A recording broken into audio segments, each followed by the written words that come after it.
आप लोगों ने आज़ाद हिंद फौज के बारे में सुना होगा। आज़ाद हिंद फौज के मुकदमे की भारत की आज़ादी में कितनी बड़ी भूमिका थी, ये सवाल हमेशा उठता रहता है। तो इसके बारे में एक सामान्य जानकारी हम लोग देख लेते हैं। और आप सभी जानते हैं कि 15 अगस्त 1947 को हमें आज़ादी मिली थी, यानी कि भारत आज़ाद हुआ था। देखिए हमारी प्यारी पृथ्वी है, इसमें आप देखिए एशिया में हमारा प्यारा भारत आपको दिखाई दे रहा है। और हर साल इसीलिए 15 अगस्त को आज़ादी का दिन स्वतंत्रता दिवस मनाई जाती है। 6 जुलाई 1943 को नेताजी सुभाष चंद्र बोस ने जापान के प्रधानमंत्री हिदेकी तोजो के साथ सिंगापुर में आईएनए के सैनिकों का निरीक्षण किया। इसी सभा में उन्होंने दिल्ली चलो का नारा दिया और नेताजी ने आईएनए के सैनिकों की दशा सुधारने के लिए जी जान लगा दी। आज़ाद हिंद फौज की बात हो रही है। हाल ही में प्रकाशित पुस्तक the trial that stroke Britain के लेखक आशीष रे लिखते हैं कि बॉस ने आईएनए के सैनिकों की तनख्वाह बढ़वाई, राशन बेहतर करवाया, जो बिना पूर्व सूचना दिए सैनिकों के साथ भोजन करने चले जाते थे। और उन्होंने आईएनए के अफसरों के लिए अपने घर के दरवाजे हमेशा खोल रखे। वो उन्हें अपने साथ बैडमिंटन खेलने के लिए आमंत्रित करते और उनके साथ बिल्कुल बराबरी का व्यवहार करते। जब नेताजी की मुलाकात जापान की दक्षिणी सेना के कमांडर फील्ड मार्शल हिसाइची तेरावची से हुई तो उन्होंने बताया कि जापानी सेना भारत पर हमला करने की योजना बना रही है। जल्दी भारत को ब्रिटेन की गुलामी से मुक्त करा लिया जाएगा और भारतीय लोगों को देश की सत्ता सौंप दी जाएगी। आशीष रे लिखते हैं कि बॉस ने तेरावची से साफ कहा कि भारत पर हमले के समय आईएनए ही अभियान का नेतृत्व करेगी, क्योंकि भारत की आज़ादी में भारतीय सैनिकों की भूमिका होनी चाहिए। आज भारत की आज़ादी के लिए बहने वाला पहला खून आईएनए के सैनिक का होना चाहिए। भारतीय युद्धबंदी आज़ाद हिंद फौज में शामिल।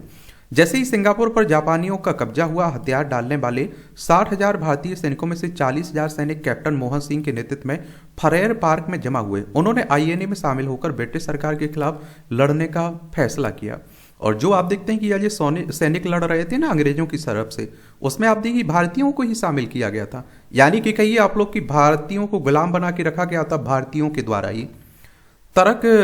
तरक बरकावी अपनी किताब सोल्जर्स ऑफ एम्पायर में लिखते हैं कि आईएनए में शामिल होने के पीछे ब्रिटिश सरकार से लड़ने की इच्छा तो थी ही, और इसका एक और कारण जापानी जेलों की बहुत बुरी दशा भी थी। और उस जमाने में जापान की जेलों में युद्ध बंदियों की मृत्यु दर 27% थी, जबकि ब्रिटेन और फ्रांस की जेलों में बंद जर्मन और आप देखिए इतालवी युद्धबंदियों की मृत्यु दर सिर्फ 4% थी।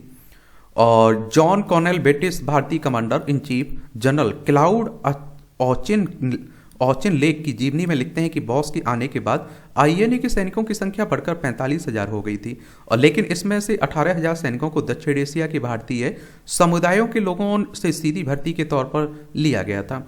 आज़ाद भारत की अस्थायी सरकार की घोषणा 21 अक्टूबर 1943 को सुभाष चंद्र बोस ने सिंगापुर में आज़ाद भारत की अस्थायी सरकार की घोषणा कर दी। उस सरकार को Japan, Germany, Croatia, Italy, Philippines, Thailand और बर्मा ने मान्यता दी। और बोस इस सरकार के प्रमुख थे और उनके पास युद्ध और विदेश संबंध का प्रभार भी था। आयरलैंड के राष्ट्रपति या मॉन्टे वलेरा ने सुभाष चंद्र बोस को बधाई का संदेश भेजा और दक्षिण पूर्व एशिया में रहने वाले भारतीय मूल के लोगों ने आगे बढ़कर पैसों और जेवरों से नई सरकार की मदद की। आशीष रे लिखते हैं कि बर्मा के एक रईस अब्दुल हबीब साहब ने अपनी पूरी संपत्ति बोस के अभियान को दान कर दी। 3 दिन बाद आज़ाद भारत की अस्थायी सरकार ने ब्रिटेन और अमेरिका के खिलाफ युद्ध का ऐलान कर दिया। टोक्यो में हुए पूर्व एशिया सम्मेलन में ऐलान किया गया कि ब्रिटेन से छीने गए अंडमान निकोबार के टापुओं को आज़ाद भारत की अस्थायी सरकार के नियंत्रण में दिया जा रहा है। आईएनए कांग्रेस के तिरंगे झंडे को अपना झंडा चुना, लेकिन उसके बीच में चरखे की जगह कुल्लाचे भरते हुए चीते को चुना, और इसकी पीड़ा उन्हें 18वीं सदी के मैसूर के राजा और अंग्रेजों के सबसे बड़े दुश्मन टीपू सुल्तान से मिली। आईएनए का धैर्य वाक्य था एतमाद, इत्तेफाक और कुर्बानी, जिसका अर्थ था विश्वास, एकता और बलिदान। कलकत्ता पर बमबारी करने का विरोध। राजनीतिक रूप से बॉस की आईएनए का सबसे अच्छा इस्तेमाल तब होता अगर वो सेना सीधे बंगाल में घुसती, जहां के लोग इसके स्वागत में सड़कों पर उतर आते। लेकिन तब तक जापान की नौसेना कमजोर पड़ चुकी थी और बर्मा पर जापान का हवाई नियंत्रण भी ढीला पड़ने लगा था।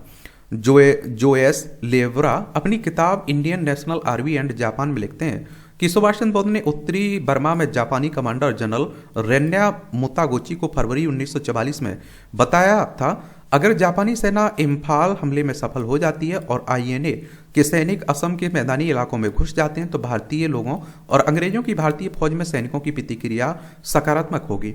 धीरे धीरे ये विचार पूरे भारत में और खास तौर पर मेरे गृह राज्य बंगाल में फैल जाएगा। जोएस लेबरा लिखते हैं कि जब जनवरी 1944 में जापानी जनरल तादाशी काकाकुरा ने कलकत्ता पर बमबारी करने की योजना बनाई तो नेताजी सुभाष चंद्र बोस ने उसका घोर विरोध किया। और इससे पहले दिसंबर 1942 में जापानी वायुसेना के 160 विमानों ने कलकत्ता चटगांव पर बमबारी कर भारी तबाही मचाई थी। जापानी अफसरों के साथ मतभेद। सन 1944 में अप्रैल के मध्य आते आते लड़ाई का रुख बदलने लगा।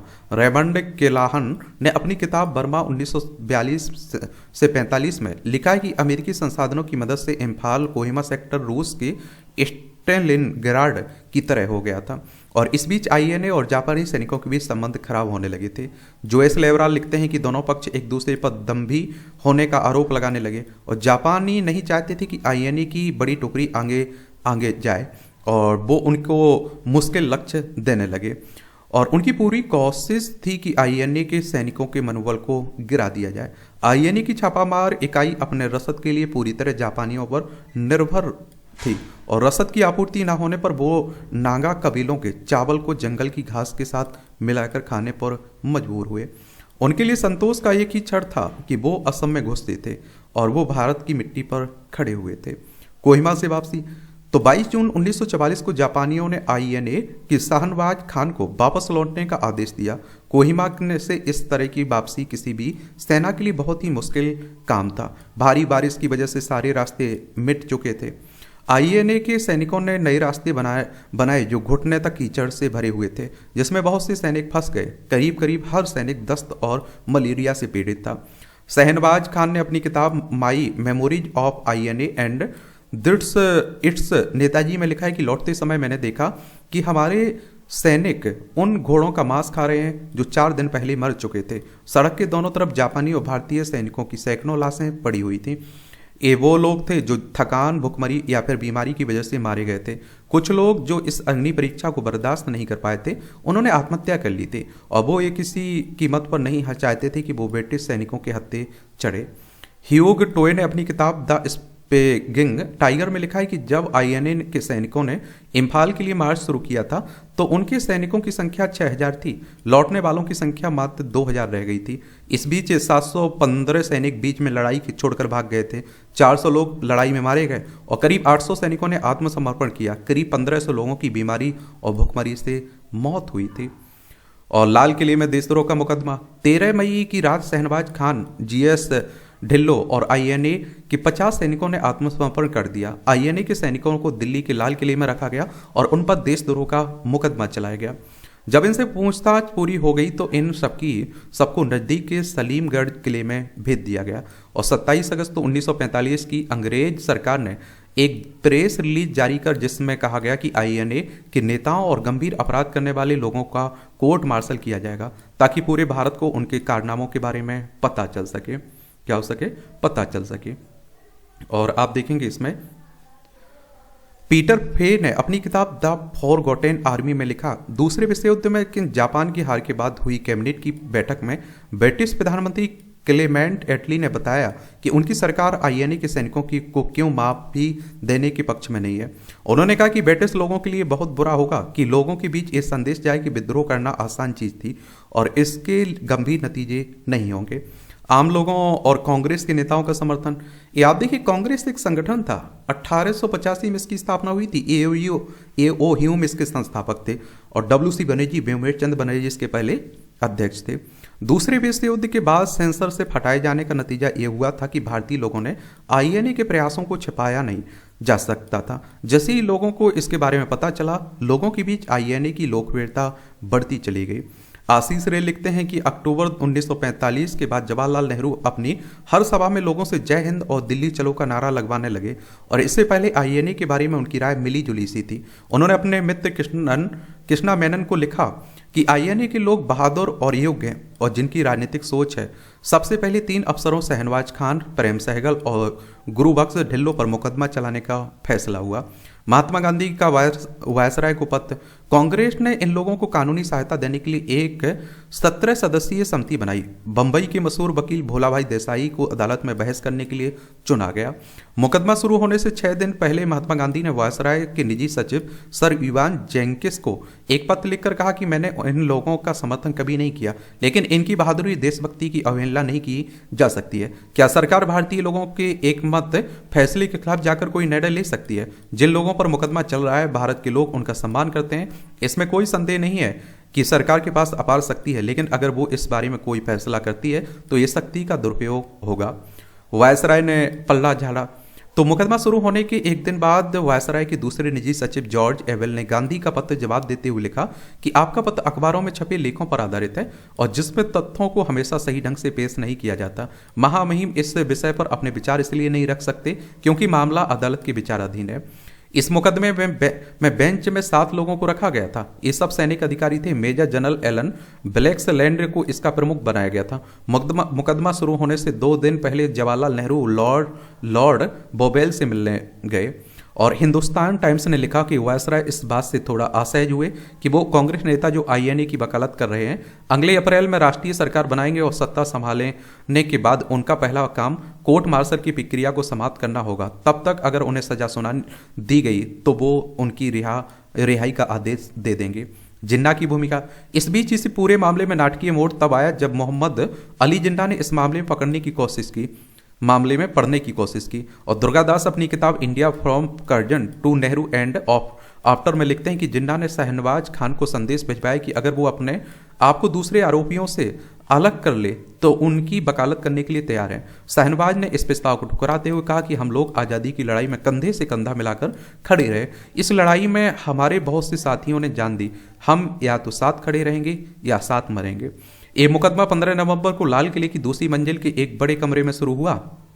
सभी अभियुक्त खाकी कपड़े पहने आए लेकिन उन पर कोई रैंक नहीं लगा था। मुकदमा शुरू होने से पहले उन्होंने नेहरू को स्मार्ट सैल्यूट किया।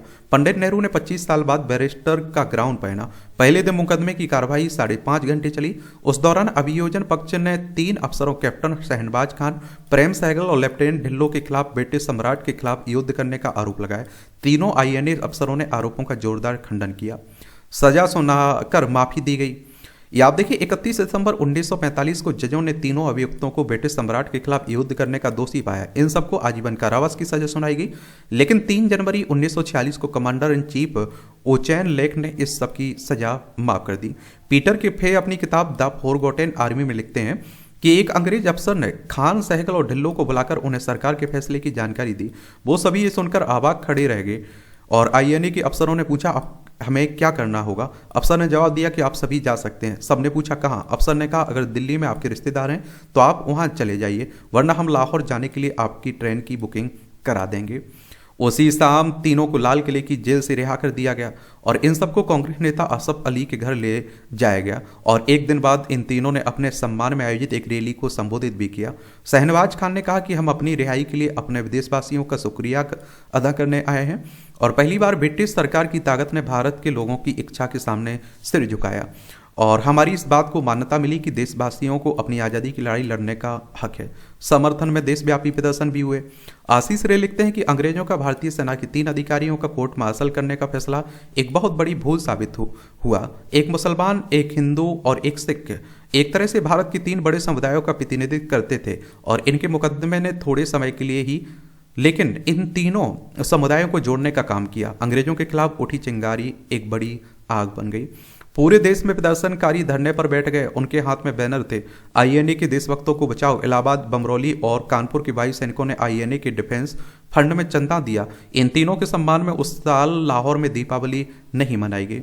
बच्चे सड़कों पर नारा लगाते दिखाई दिए, आज़ाद फौज छोड़ दो, लाल किला तोड़ दो। 21 नवंबर को इन तीनों के समर्थन में दंगे भड़क उठे जिसमें 11 लोग मारे गए। भीड़ ने 15 ब्रिटिश सैनिकों वाहनों में आग लगा दी और उन पर नियंत्रण करने के लिए पुलिस को 2 बार गोली भी चलानी पड़ी। दिल्ली में रातों रात इश्तेहार लग गए जिनमें लिखा था हर आईएनए सैनिक की शहादत का बदला 20 अंग्रेजों के खून से लिया जाएगा। बदला देश का माहौल। इस मुकदमे से पूरे देश में अंग्रेजों के खिलाफ माहौल बन गया। आईएनए के सैनिकों को कांग्रेस के विरोधी तत्वों जैसे मुस्लिम लीग, भारतीय communist party, unionist party, Akali Dal, राष्ट्रीय स्वयंसेवक संघ, हिंदू महासभा का भी समर्थन मिला। उत्तर पश्चिम पश्चिम में सीमांत के गवर्नर ने चेतावनी दी कि इस मुकदमे की वजह से हर दिन भारतीय लोगों में ब्रिटिश विरोधी भावनाएं बढ़ती जा रही हैं।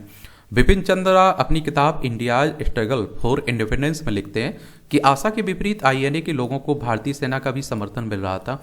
ब्रिटिश सरकार की इनको देशद्रोही दिखाने की कोशिश नाकाम हुई और मुकदमा शुरू होने के कुछ दिन बाद ही भारत के लोगों को सत्ता सौंपने की मुहिम पर चुपचाप काम शुरू हो गया काम शुरू हो गया था।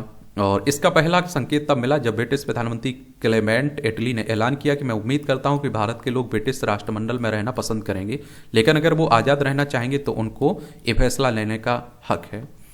और इस तरह से आप देखेंगे, मैं कहता हूं ना कि कई बार कि हर किसी का योगदान है और बहुत सारे ऐसे लोग जिनके बारे में हम जानते नहीं हैं, जिनका नाम तक नहीं सुना है, उनका भी भारत की आज़ादी में योगदान रहा। अब वो अपने अपने स्तर पर आज़ादी के लिए कुछ ना कुछ करते रहे हैं। चलिए, आपका कोई सवाल हो मेरे लिए, सुझाव हो तो आप लोग जरूर बता सकते हैं। धन्यवाद।